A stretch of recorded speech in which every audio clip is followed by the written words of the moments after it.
جن لوگوں کو ہم نے کتاب عنایت کی ہے وہ اس کو ایسا پڑھتے ہیں جیسا اس کے پڑھنے کا حق ہے، یہی لوگ اس پر ایمان رکھنے والے ہیں، اور جو اس کو نہیں مانتے وہ خسارہ پانے والے ہیں۔ اے بنی اسرائیل، میرے وہ احسان یاد کرو جو میں نے تم پر کیے، اور یہ کہ میں نے تم کو اہل عالم پر فضیلت بخشی۔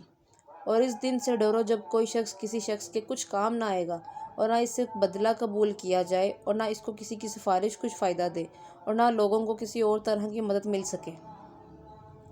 اور جب پروردگار نے چند باتوں میں ابراہیم کی آزمائش کی تو ان میں پورے اترے۔ خدا نے کہا میں تم کو لوگوں کا پیشوا بناؤں گا۔ انہوں نے کہا پروردگار میری اولاد میں سے بھی پیشوا بنائیو۔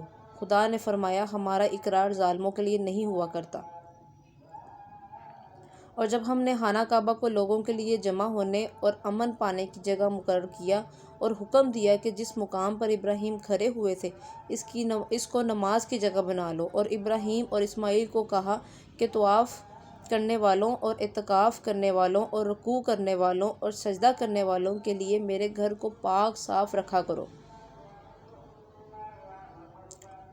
اور جب ابراہیم نے دعا کی کہ اے پروردگار اس جگہ کو امن کا شہر بنا، اور اس کے رہنے والوں میں سے جو خدا پر اور روز آخرت پر ایمان لائے ان کے کھانے کو میوے عطا کر، تو خدا نے فرمایا جو کافر ہوگا میں اس کو بھی کسی قدر متمتع کروں گا، مگر پھر اس کو عذاب دوزخ کے بھگتنے کے لیے لاچار کر دوں گا، اور وہ بری جگہ ہے۔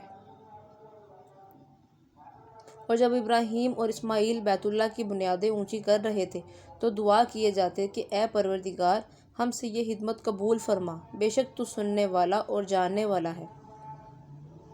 اے پروردگار ہم کو اپنا فرما بردار بنائے رکھیو، اور ہماری اولاد میں سے بھی ایک گروہ کو اپنے مطیع بنائے رکھیو۔ اور پروردگار ہمیں طریق عبادت بتا اور ہمارے حال پر رحم کے ساتھ توجہ فرما، بے شک تو توجہ فرمانے والا مہربان ہے۔